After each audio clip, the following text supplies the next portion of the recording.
We have to simplify this question.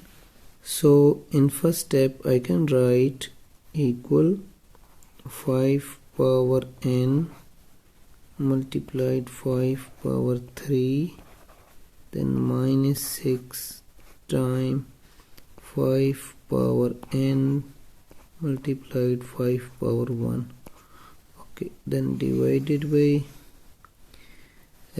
I can see in numerator 5 power n common, so I can write here 9 minus 4. Okay,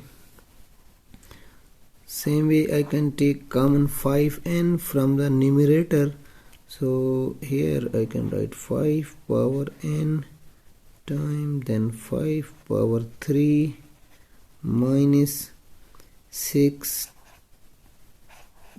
times 5 power 1 divided by 5 power n, then multiplied 5.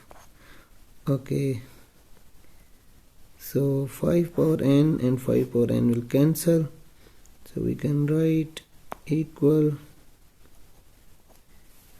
5 power 3 is 125 minus 6 times 5 is 30 divided by 5. Okay,